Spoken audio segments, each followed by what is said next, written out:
Welcome to Behind the Line, where we pull back the curtain on the challenges facing first responders and frontline workers. The work you do is unique, and so are the stresses that go with it.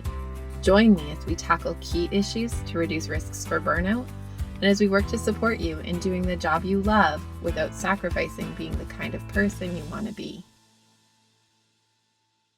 Hey there, and welcome back to Behind the Line. I'm your host, Lindsay Foss. If you're new to Behind the Line, what you should know about me is that I'm a clinical counselor specializing in trauma therapy. And after over a decade working with first responders and frontline workers around issues like burnout, compassion fatigue, PTSD, and related OSIs, I've become a passionate wellness advocate and educator for those who sacrifice so much for our communities out on the front lines. Behind the Line is a place for us to talk about the real life behind the scenes challenges facing you on the front lines. I created this podcast with the hope of bringing easy access to skills for wellness, allowing you to find greater sustainability both on the job and off. Today, we are getting trigger happy, and we're kicking off a new series for the month of February, all about triggering. Now, for some, the word trigger might feel familiar, and for others, maybe not so much. I feel like it's among the most common words in my vocabulary, but I'm a trauma therapist, so I'm often surprised by how little others use it or know it. I guess it's probably kind of like a dentist using the word bicuspid as everyday language and nobody else does. Anyway, triggering is something I find myself talking with people about on a daily, most days hourly basis in my office. And while it's something we talk about a lot, it's also something that seems to be hard to nail down and describe for lots of folks. So today I want us to talk about what triggering is, what it feels like, and when it tends to show up. As we work through this series, we're going to dig into it a bit deeper and talk about the pros and cons of avoidance as a tactic for handling triggering, ways to prevent triggering, and ways to actively and proactively manage triggering when it does show up. I even have some resources to share with you that you can find in the show notes every week during this series that you can download and use to work through building your own personalized trigger management plan. I also really quickly want to mention that if you aren't following me on social media, you should. We're working to make our social media a hub for reflection, engagement, and connection. We'll be posting questions that invite you to dig deeper into how you make the tools we share on the podcast meaningful and tangible in your own life. Follow me on Facebook and Instagram at Lindsay A. Foss and jump into the comments on question and reflection posts that we'll be putting up each week. Before we get too far down the path for today's topic, I do also want to put it out there that if you've heard the intro for this episode so far and you're thinking, I don't need this, I don't have triggers or get triggered, think again.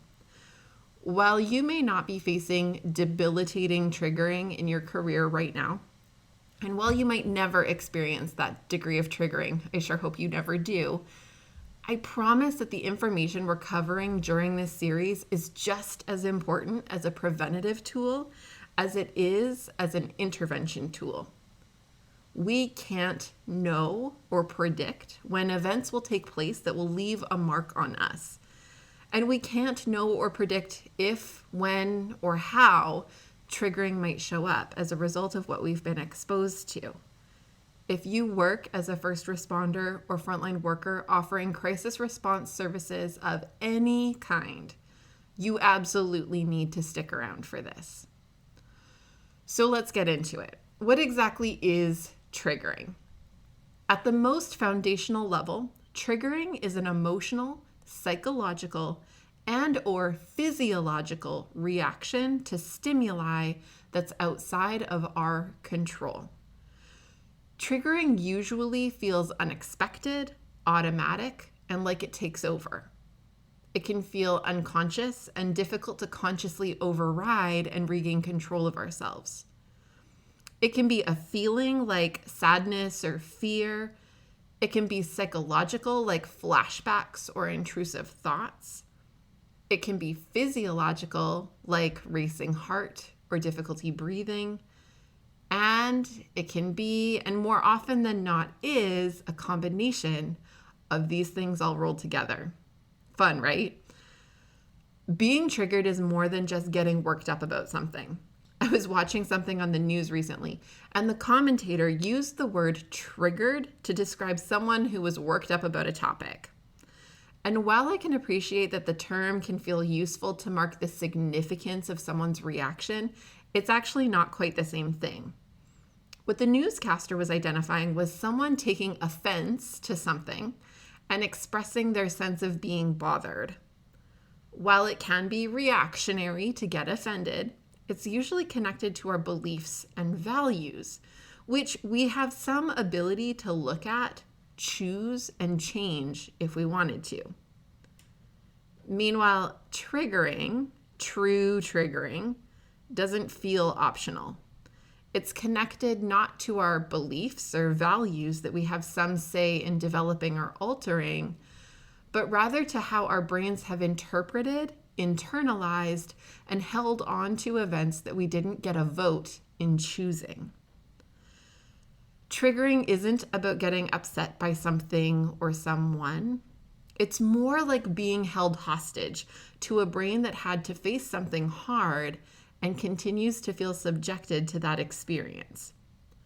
What's worse is that for many who experience triggering, they don't always know what they're triggered by or even what experience that trigger connects back to.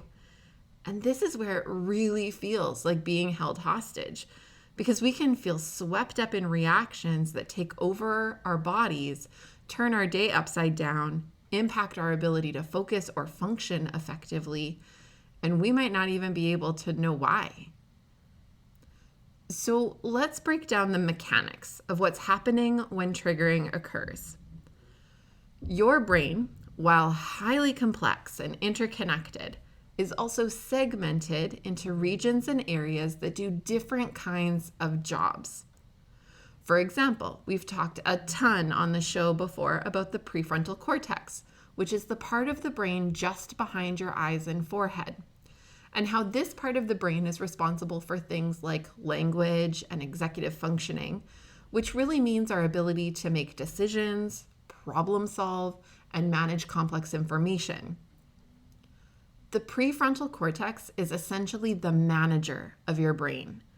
It takes information from other areas like memory and values and so on, and funnels these pieces into how we want to choose to engage, respond, or interact with things that are happening in our lives now and into the future. Being in your prefrontal cortex, having this part of your brain actively turned on and working, is pretty much the opposite of being in triggered mode. This part of our brain helps us to feel grounded, present, and in control. It feels regulated and capable. So where does triggering live in your brain? Well, it's pretty interesting, actually. There are studies, and I actually had the chance to do my master's thesis research on just such a study, where researchers use EEG or other brain scan data to see what happens in the brain when we trigger the crap out of someone. How do we do this? Well, depending on the population we're studying, we might use images of something scary or associated with a traumatic event they've experienced, or we can use something called script-driven trauma provocation, where the participants actually write the story of a traumatic event, which gets narrated and turned into an audio that they listen back to while hooked up to whatever brain scan tech is being used. I know it sounds cruel, but it's been a significant tool in understanding exactly what happens inside the brain when people get triggered. And the results are genuinely fascinating and informative in terms of how we go about thinking about triggering, as well as how we go about trying to treat triggering.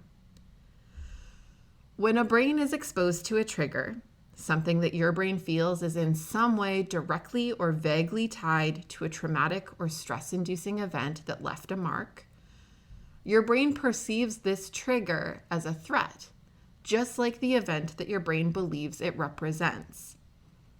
Essentially, your brain has this background system running all the time that's scanning for risk and threat and looks for it through the lens of what it's already known to be fear-inducing. When it picks up on any small reference to something that aligns with its previous experiences, it sets off an alert system in an effort to batten down the hatches to self-protect from anything even remotely like your previous experiences from ever happening ever again. When your brain perceives something that seems affiliated to risk, it quickly activates your limbic system.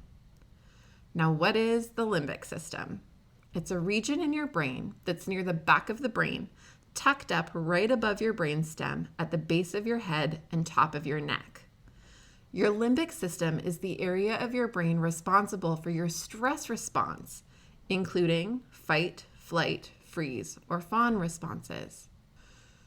Before we keep going, I'm going to pause here for a moment because there are some really important things to know about your limbic system. First off, your limbic system is highly connected with a ton of your physiological responses. You know how your heart beats without you consciously thinking about it?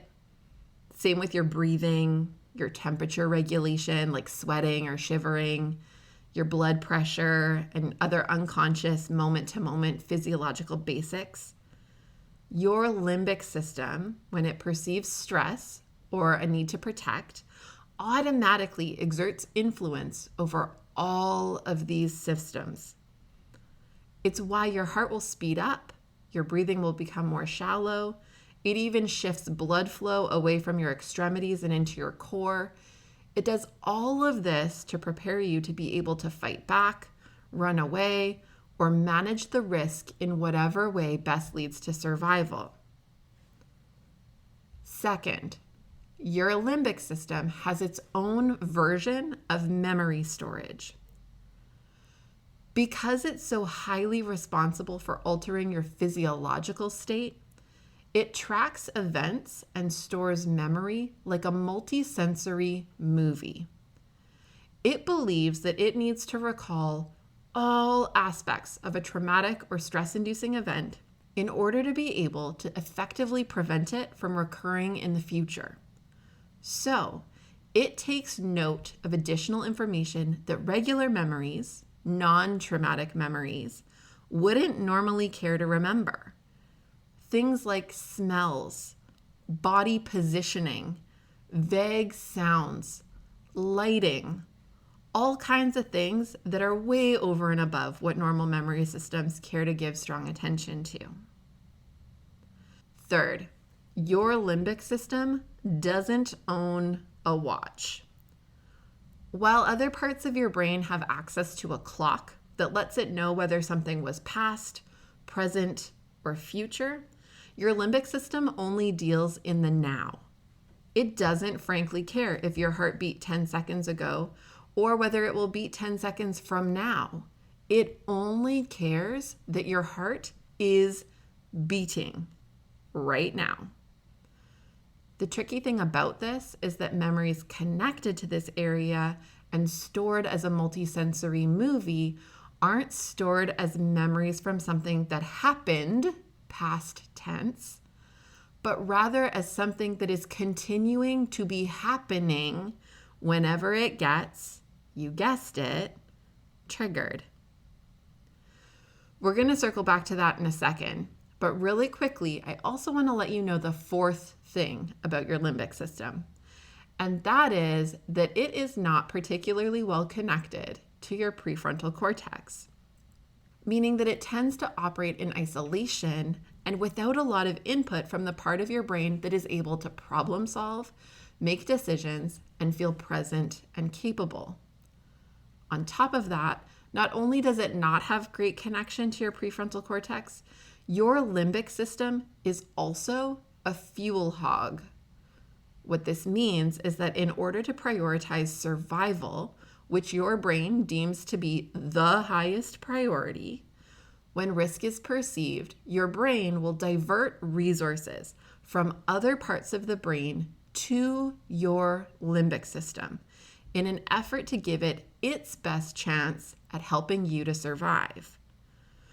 We see this in brain scan data where the limbic system will become red hot while other regions of the brain, including the prefrontal cortex, essentially go offline.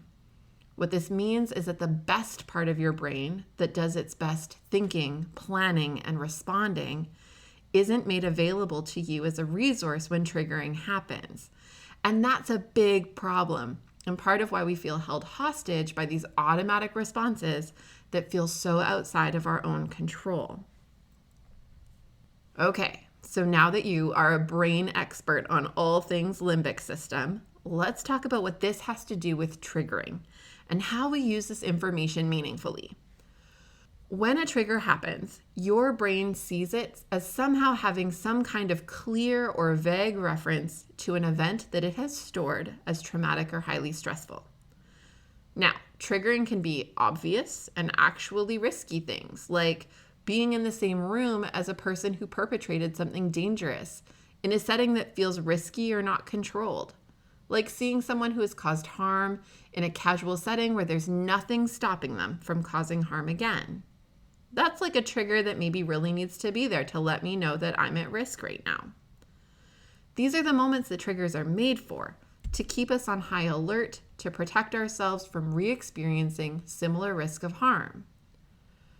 Meanwhile, triggering can also show up when presented with something like a person who caused harm, but in a totally different and more controlled environment, like being triggered going to court to testify and seeing the perpetrator in the room.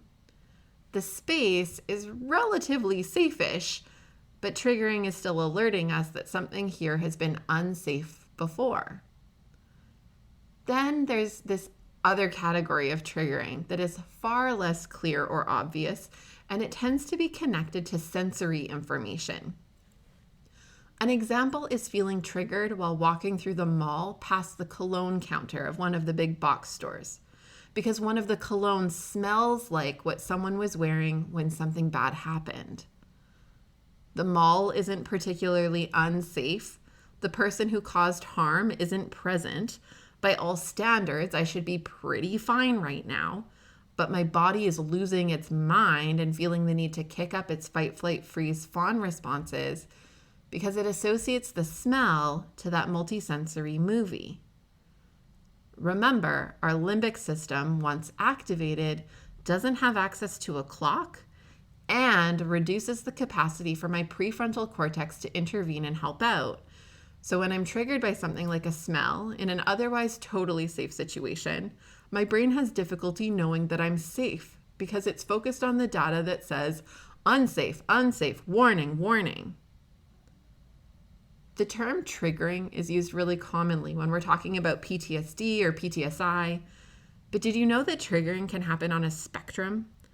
While triggering can be connected to flashbacks and panic attacks, somewhat characteristic features of post-traumatic stress concerns, it can also happen for those who wouldn't meet the diagnosable criteria for PTSD. Its function is simply to be an alert system that, at the heart of it, is working to keep me safe and protected from reliving things that didn't feel okay the first time around. If you think back on it, there's probably some kind of early version of this that we can imagine. If I were a caveman and I go into the woods in one particular place and I am attacked by a bear there, I probably learn not to go back into that territory. My body is going to alert me, hey, heads up, this is where bad things happened. Don't go this way. I bet you've probably had some kind of far more modern day version or experience like this. For example, triggering is really common for people who have been in a car accident. Following an accident, getting in a car again can feel really uncomfortable and distressing. In most cases, the triggering will reduce and eventually wane as my body reestablishes a sense of security driving again. But in some cases, the body doesn't seem to find that sense of security, and instead it grows the significance of the event to make super sure it never, ever happens again. Suddenly triggering won't just be when I'm driving, but also when I'm the passenger. It won't just be driving in nighttime or slippery conditions like when the accident happened, but also in broad daylight in dry weather. It can also start to grow from being triggered just in relationship to being in a car to then thinking about having to drive or other forms of travel entirely. And it can grow from feeling agitated or off to experiencing full-blown panic that completely shuts you down. When triggering goes from survival protective to dysfunctional is when it becomes disproportionate, overgeneralized, and so autopilot that we feel overcome by it and not in control of our own responses. I'm going to say that again because it's a bit of a measuring stick for you guys to hold on to.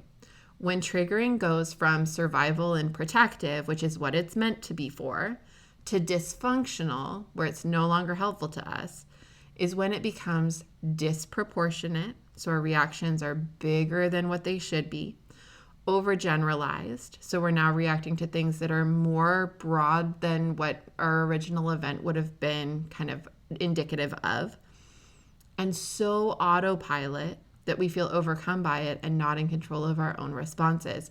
So when the flashbacks or panic attacks or whatever might come up with it feels so big that we have a hard time working ourselves back down and regulating again. So I want to throw it back to you for a minute. I want you to consider where triggering happens for you and where it lives on the spectrum. What triggers are logical warning systems that seem proportionate to the events you've faced and helped to advise your safety? Can you think of a few? And then what triggers have gotten bigger than that, edging towards the disproportionate, overgeneralized, and totally autopilot? I know at this point you're likely chomping at the bit with, Lindsay, that's all super interesting, but what the hell do I do with my triggering? And I'm sorry to leave you hanging, but I promise we'll get there. We're going to be talking about what to do with triggering over the next few weeks. So be sure to click the subscribe button wherever you're listening to this, or sign up for our weekly emails that link to new weekly episodes of the podcast. You can find the links in the show notes for today's episode. In the meantime, I'll be posting access to my free Managing Trauma Triggers workbook in the show notes, and you can dive in there if you're a keener who can't wait till next week. Have at her.